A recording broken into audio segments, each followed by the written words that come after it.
I'm at the movies, and I'm here to see Wolfman. It's directed by Leigh Whannell. It's from Blumhouse. Leigh Whannell directed The Invisible Man in 2020, which so far is the only film of his that I have seen. He also did Upgrade and Insidious Chapter 3, which I have yet to watch, but I've heard good things. I hear the reactions to this movie are a bit mixed. I also have not seen the original adaptations or previous adaptations of Wolfman, so I can't really say from experience on how it could compare, but I'm curious to check it out. It's a new horror movie. I also did revisit Invisible Man last night to get a bit of a refresher. Will this movie live up to the hype? Will it live up to the Invisible Man hype?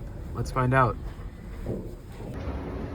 It was fine. So this is the first theater experience of the year where I had the entire theater to myself. That hasn't happened too often. Usually it happens when I see a movie a few weeks after it comes out, like in the middle of the day. It is Tuesday, so usually this is when tickets are discounted, but I still ended up being in the theater by myself. Although, like I said, this one has been out for a couple weeks now. I am a little late to this one.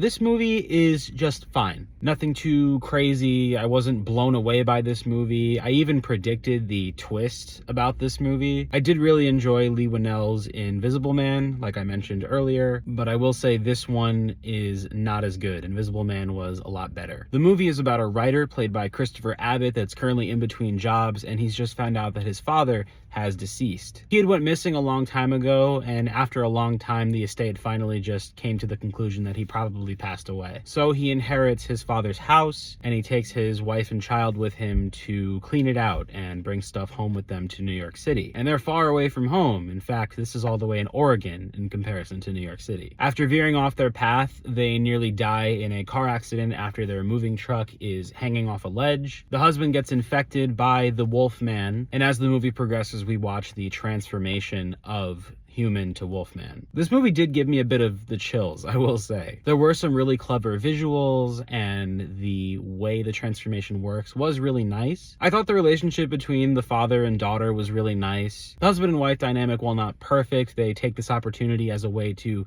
kind of heal and maybe find new ground and fix what is going on between the two of them. But of course, in horror movie fashion, everything goes horribly wrong. But I think it is a solid movie. I don't think you really need to see this on the big screen, but if you are an A-list member like myself, it doesn't hurt. What did you think of Wolfman if you've seen it? And if you haven't, do you plan on watching it? Let me know down in the comments what you think of the movie. I'm also seeing the new Neon movie Presence tonight with Lucy Liu, so I'll have a review for that out as well. And if you haven't already, feel free to hit that follow button for more content surrounding movies, and I'll see you soon.